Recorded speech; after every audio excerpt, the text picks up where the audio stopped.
Oui, bonjour. Donc, on va commencer la session des présentations, on a appelé Rapid Fire. Vous allez voir, ça va aller très vite. Chaque conférencier a 3 minutes. Pas une seconde de plus. Je vais sonner, je vais vous tasser devant le micro, je vais tout faire. Pourquoi 3 minutes? C'est très, très simple. En fait, c'est vraiment une activité de synthèse forcée pour les étudiants. Puis aussi, c'est de véhiculer seulement 1 ou 2 messages clés. Donc, c'est vraiment l'important, c'est pas de s'épivarder, là, c'est d'y aller très direct.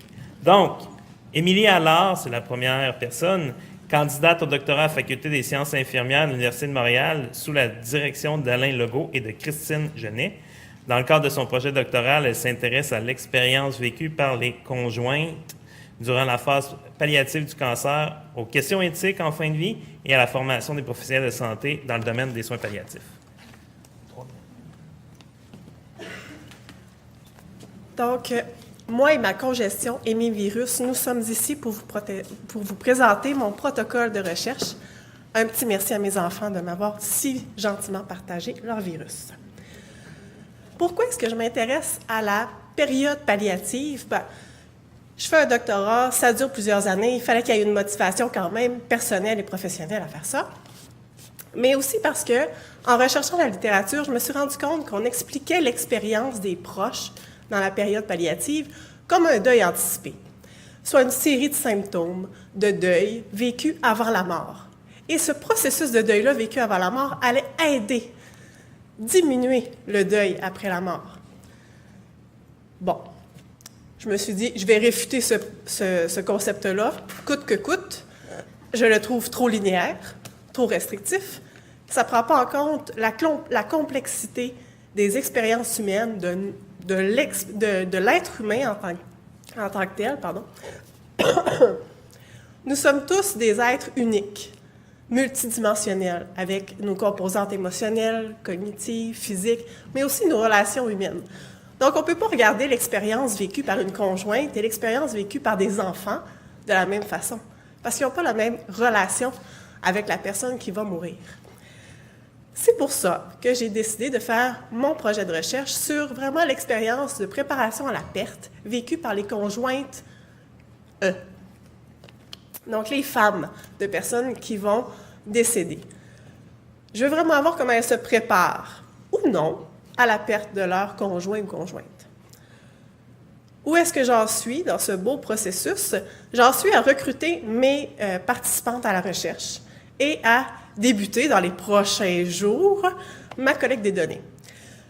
Je recrute dans les services de soins palliatifs à domicile, en hôpital et dans les maisons de soins palliatifs parce que je veux avoir l'entière expérience de la période palliative et non seulement les derniers jours ou le début. Tout. Et je vais analyser le tout jusqu'à ce que j'aie un modèle théorique qui soit suffisamment dense et explicatif pour expliquer ce processus-là dynamique qui est la préparation à la perte d'un conjoint, d'un proche. Je suis rentrée dans le 3 minutes. Et voilà.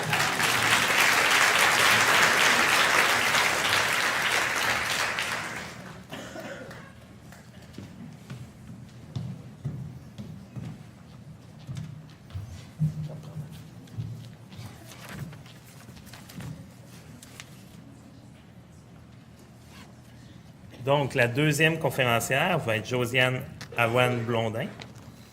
Josiane est candidate au doctorat en psychologie à l'Université de Sherbrooke dans le cheminement Intervention en enfance et adolescence et membre du Centre de psycho-oncologie du CHU Sainte-Justine. Dans le cadre de sa thèse dirigée par Dr Serge Sultan à l'Université de Montréal et Dr Véronique Parent de l'Université de Sherbrooke, elle s'intéresse à la qualité de vie des enfants atteints de cancer en soins palliatifs. Alors, bonjour à tous. Je suis ravie d'être parmi vous aujourd'hui pour vous parler de mon projet de thèse, en fait.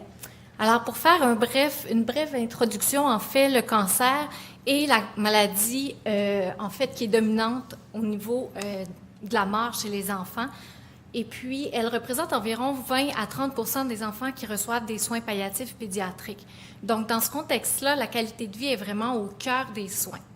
Quand on s'intéresse à la littérature, on constate par contre qu'il y a davantage d'études sur la qualité de vie chez les enfants survivants ou qui sont en cours de traitement curatif et qu'il y a très peu au niveau des soins palliatifs pédiatriques en oncologie.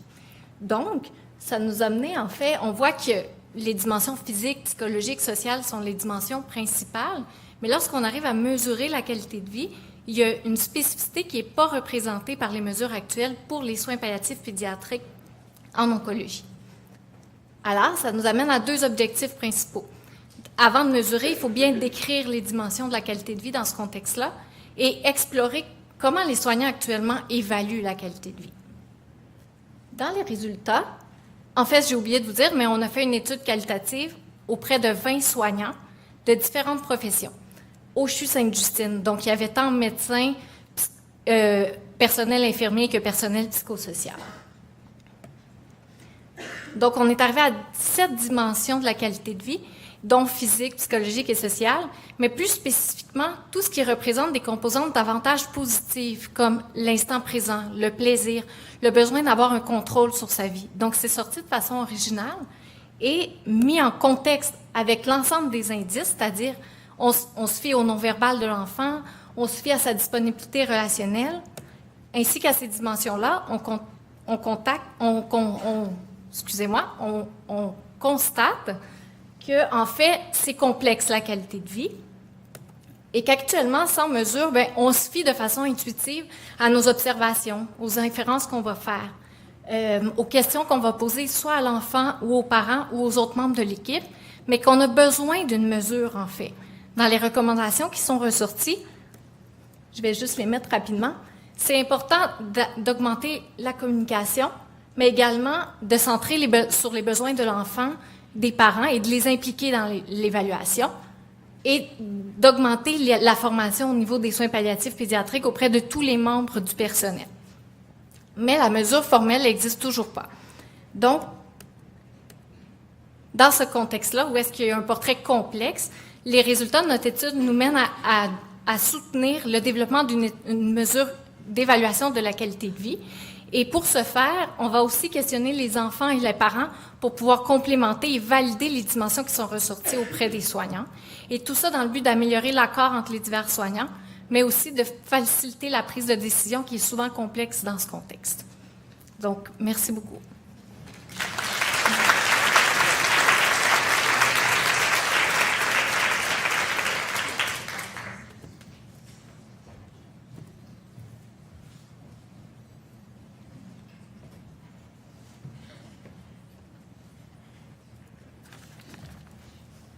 La prochaine conférencière est Gabrielle Fortin, candidate au doctorat à la Faculté de sciences sociales, École de services sociaux à l'Université Laval, sous la direction de Serge Dumont. Bonjour. Dans le cadre de ma thèse, j'ai développé une formation interprofessionnelle sur la détermination du niveau de soins lors de cas complexes. De quoi on parle? En fait, la détermination du niveau de soins, ça s'avère être un processus qui est souvent complexe, en raison de la présence de multiples besoins vécus tant par le patient, mais aussi par ses proches. Des besoins pas seulement sur le plan physique, mais aussi bio-psychosociaux, dont vous voyez des exemples derrière moi avec des suggestions de questions que je vous ai placées là. Ces besoins-là sont complexes puis peuvent difficilement être répondus par un seul professionnel, mais dans la pratique actuelle, c'est souvent le médecin qui gère la détermination du niveau de soins. Mais comment faire pour optimiser les pratiques de collaboration interprofessionnelle dans des situations comme celle-là qui sont complexes quand on parle de détermination du niveau de soins? Bien, pour répondre à cette question-là, j'ai mené une évaluation, une recension des écrits pour commencer, une recension aussi des principales formations déjà existantes sur des sujets connexes, puis une évaluation des besoins auprès d'experts de la détermination du niveau de soins. Ce qui est ressorti, c'est que la première chose à mettre de l'avant, c'est de donner accès aux professionnels aux connaissances. Comment? De façon facile et rapide, par exemple par le biais de webinaires, puis aussi de représenter l'information de façon visuellement facile à comprendre. Bien sûr, de donner un accès d'emblée aux connaissances, ça éveillerait la curiosité, mais ça permettrait aussi un premier niveau de sensibilisation aux meilleures pratiques, puis une ouverture à questionner les façons de faire actuelles.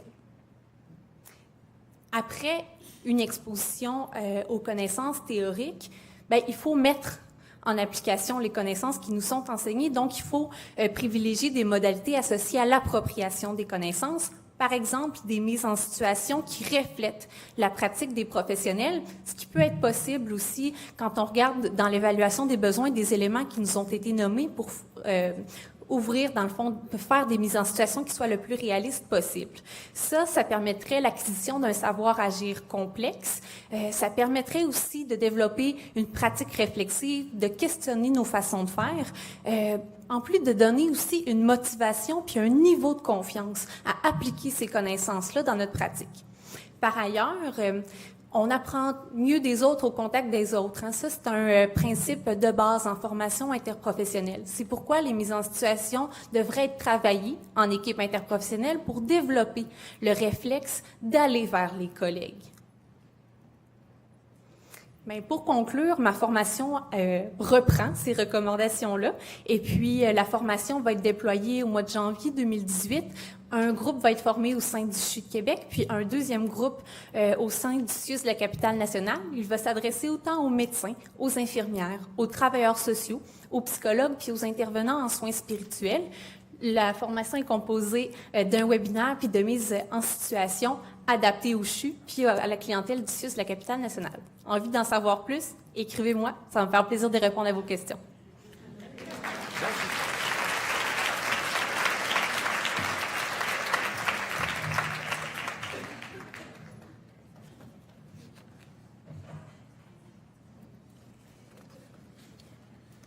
Donc, le prochain conférencier, Jérôme Leclerc-Loisel, est étudiant au doctorat à la Faculté des sciences infirmières de l'Université Laval, sous la direction d'Alain Legault. Il est infirmier clinicien au soutien à domicile. Il s'intéresse au développement des pratiques infirmières et interdisciplinaires de soins palliatifs en communauté. Jérôme. Donc, bonjour à tous. Je vais vous présenter mon projet de maîtrise qui portait sur les perceptions des professionnels œuvrant en communauté à l'égard de l'introduction de l'approche palliative dans leur pratique auprès des personnes vivant avec la sclérose en plaques. Donc, dans un premier temps, pourquoi s'intéresser à cette problématique-là?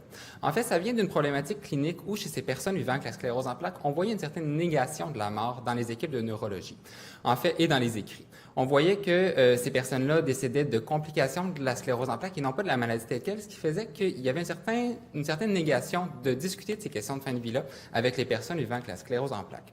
Alors, je me questionnais comment, comme professionnel œuvrant en communauté, on peut intégrer l'approche palliative pour soutenir ces personnes-là vivant avec des maladies neurodégénératives dont les soins palliatifs ne sont pas intégrés de façon systématique dans la trajectoire de maladie. C'est pour ça qu'on a fait une étude quantitative visant à décrire les perceptions des professionnels, notamment les ergothérapeutes, les infirmiers et les travailleurs sociaux, pour savoir qu'est-ce qu'ils pensaient de l'intégration de l'approche palliative chez cette clientèle-là. On a vu une dualité, donc un sentiment de beaucoup d'aspects positifs de l'approche palliative, mais en même temps beaucoup de craintes et de défis à l'intégrer systématiquement dans la trajectoire de soins des personnes vivant avec la sclérose en plaques.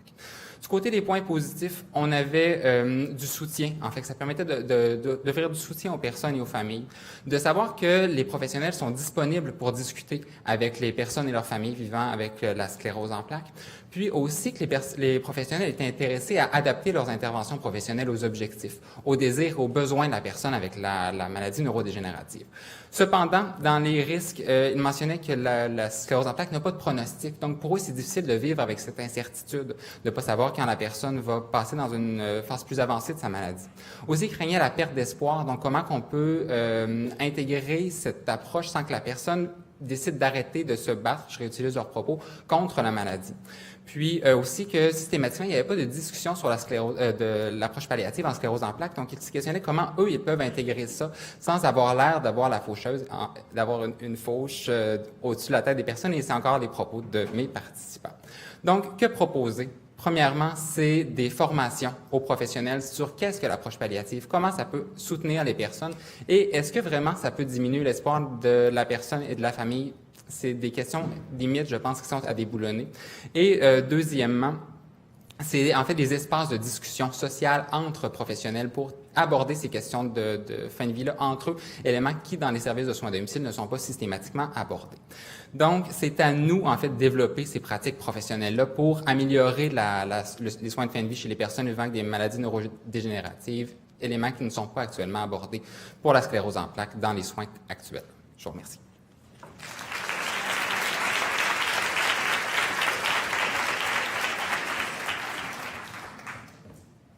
Comme vous pouvez voir, ça roule.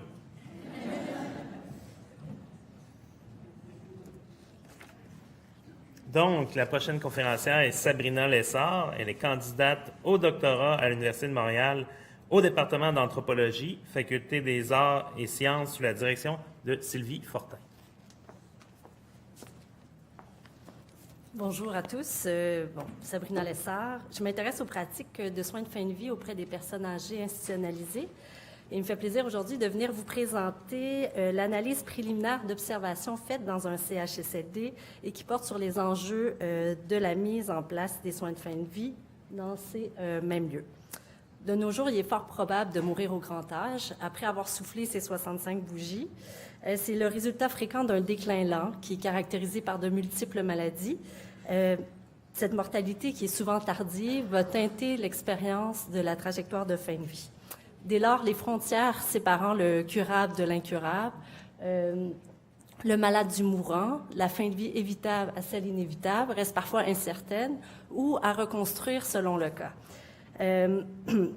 C'est la même chose pour la reconnaissance de la mort prochaine des personnes âgées. Et tout ça, en contexte de soins de longue durée, va faire en sorte que le transfert des personnes âgées vers des soins palliatifs ou encore la mise en place de soins de fin de vie va se faire tardivement ou parfois tout simplement pas. Pour comprendre les enjeux de la mise en place auprès de la mise en place des soins de fin de vie auprès des personnes âgées institutionnalisées, j'ai mené une enquête ethnographique dans un CHSLD montréalais pendant une durée de 5 mois, après l'entrée en vigueur de la loi concernant les soins de fin de vie. Et l'analyse préliminaire des observations témoigne de la relative importance associée au niveau de soins. Donc, je suis dans la thématique. Dans la mise en place des soins de fin de vie. Ce que je vous présente rapidement autour de ces 4 dimensions, c'est que cette notion, le niveau de soins de vie, m'a souvent été définie comme une donnée dure qui va orienter les soins. Mais j'ai été témoin souvent d'une utilisation très, très malléable, naviguant d'un niveau de soins à l'autre au cours de la détérioration de l'état de santé général d'un patient, selon le soignant en présence et aussi selon la volonté des familles. La signification aussi est parfois différente de la compréhension que s'en font les proches. Lorsqu'il est décidé d'appliquer le niveau de soins 4, donc le confort uniquement sans viser à prolonger la vie, certains l'associent à un pronostic de 3 mois et moins, à l'approche de la mort. Pour d'autres, ça va être mis en application en même temps que les soins de fin de vie, donc quelques jours ou quelques heures avant la mort. Pour d'autres encore, les interventions ne vont pas être nécessairement en adéquation avec le niveau de soins, c'est-à-dire qu'il peut y avoir des interventions comme l'administration de traitements à viser à prolonger la vie, mais encore là, selon la volonté des soignants, selon la volonté des familles et la rigueur des soignants, je pourrais dire.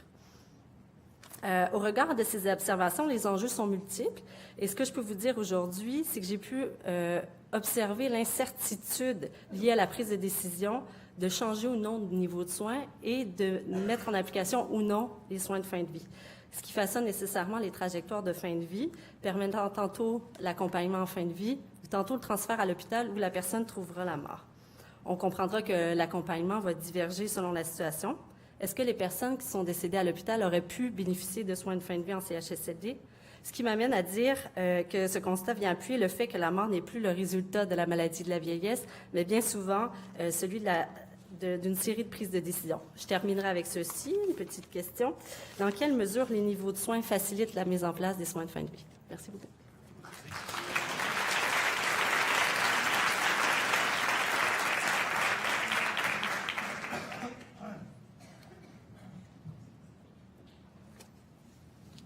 Donc, comme prochain conférencier, on a la chance d'avoir Raphaël Pellado. Raphaël est étudiant en médecine à la Faculté de médecine de l'Université Laval sous la direction du Dr Bruno Gagnon.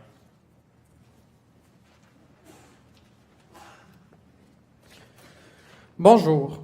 Moi, aujourd'hui, je vais vous présenter sommairement le lien qu'on a pu faire entre le niveau de douleur et la perte de poids chez les gens présentant un cancer du pancréas. J'espère que je ne parle pas trop fort. Bon. Premièrement, le cancer du pancréas touche environ 1 personne sur 200 dans la population au cours d'une vie. Il se présente principalement par une douleur épigastrique et la cachexie. La cachexie, c'est quoi? C'est un affaiblissement profond de l'organisme, souvent associé à une perte de poids, une perte musculaire ou de la fatigue. Un peu pour mettre en contexte notre recherche, il a été démontré que certaines tumeurs du pancréas utilisent préférentiellement la glutamine pour leur métabolisme. La glutamine, c'est un acide aminé, donc ça provient des muscles. Ces tumeurs-là qui utilisent préférentiellement la glutamine causaient une perte musculaire plus élevée chez les patients. La glutamine, au sein de la tumeur du pancréas, est transformée en glutamate.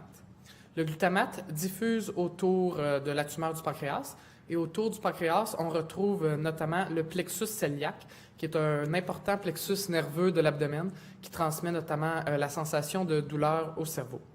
Le glutamate, lui, est un neurotransmetteur associé à la sensation de douleur. Notre hypothèse était donc qu'un niveau de glutamate plus élevé autour du plexus cœliaque augmenterait la douleur épigastrique chez le patient. Notre hypothèse, ce qu'on a cherché à démontrer, c'est qu'il y aurait un lien entre la perte de poids et le niveau de douleur chez les patients. C'était donc notre question de recherche. Afin de répondre à cette question, on a recruté 36 patients qu'on a évalués au moment du diagnostic de cancer du pancréas. Dans le fond, ils n'avaient pas encore reçu de traitement et on leur a fait passer des questionnaires sur la perte de poids, sur l'appétit et sur leur niveau de douleur.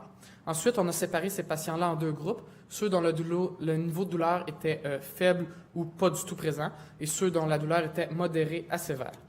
Comme résultat, nous avons eu un niveau de perte de poids beaucoup plus important chez ceux présentant un niveau de douleur modéré à sévère comparément à ceux présentant un niveau de douleur faible. Cette différence était significative autant d'un point de vue statistique que clinique. On parle de près de 16 % comparément à 10 % de perte de poids sur 6 mois chez ceux qui avaient une douleur faible. Les limitations de notre étude, c'était que c'était un projet pilote qui contenait seulement 36 patients. Afin de confirmer ces résultats, il faudrait probablement faire une étude à plus grande échelle. Et pour conclure, dans le fond, ce qu'on a démontré, c'est qu'il semble exister un lien entre la douleur et la perte de poids chez les patients présentant un cancer du pancréas. Et ce serait possiblement expliqué par le métabolisme de la glutamine et du glutamate à proximité du plexus cœliaque. Afin de confirmer cette hypothèse-là, une recherche qu'on pourrait faire dans le futur serait de comparer les niveaux sanguins de glutamine et de glutamate selon le niveau de douleur. Merci.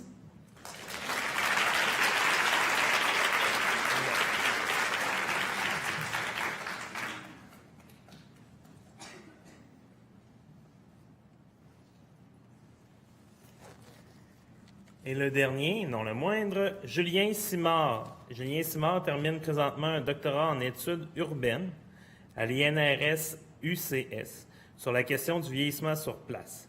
Sa maîtrise réalisée en anthropologie a consisté à une étude ethnographique d'une maison de soins palliatifs québécoise. Il est présentement chargé de cours en gérontologie à l'Université de Montréal, où il enseigne fin de vie et approche palliative. Il est de plus assistant de recherche sur un projet sur la fin de vie des personnes minoritaires, dirigé par l'anthropologue de la santé Sylvie Fortin à l'Université de Montréal.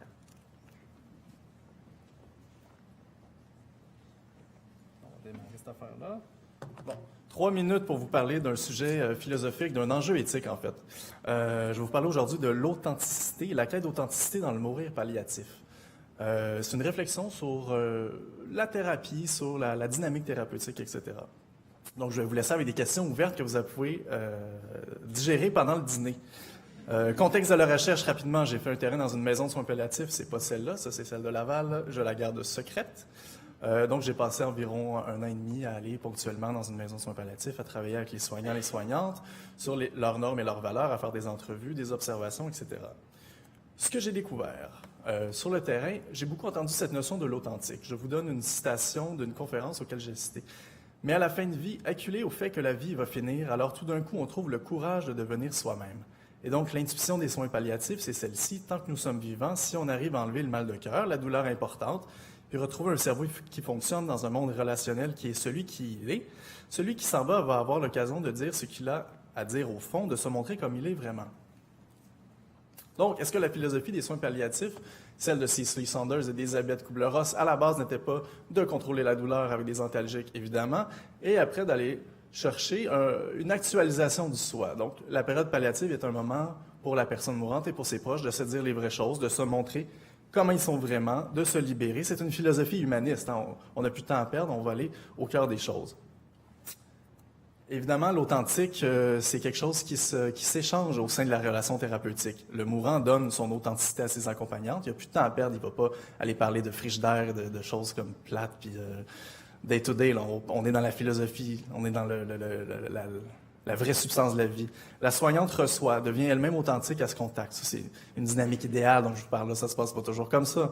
Et finalement, elle redonne des soins de qualité. Le problème, c'est qu'est-ce qui se passe quand cette authenticité n'est pas là? Est-ce que la colère est authentique? Est-ce que quelqu'un qui ne veut pas parler est authentique? Il faut qu'on questionne. Je dis « oh, mais je suis pas soignant ».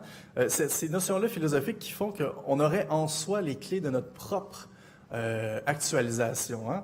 C'est très présent dans notre culture, dans toute la littérature New Age, The Power Within Us. Et c'est une petite image où Le courage d'être soi de Jacques Salomé, qui est un ouvrage très présent sur un palliatif. Ici, je ne viens pas vous critiquer ou vous lancer des boulets de canon, je viens juste poser des questionnements éthiques et spirituels. La mort néo-moderne, donc la nouvelle mort, si on peut dire, postmoderne, est un voyage intérieur centré sur le soi. Un sociologue français, Deschaux, parle d'enlever son masque aux soins palliatifs en fin de vie. On simplifie l'être, comme dirait M. Dano. Mais, comme je vous disais tantôt, est-ce que le silence, la colère, certaines émotions, certaines trajectoires de patients qui sont peut-être moins faciles à gérer, est-ce qu'elles sont authentiques pour autant? C'est un questionnement que je vous envoie et que je vous encourage à méditer parce que je ne pourrais pas y répondre maintenant. Merci.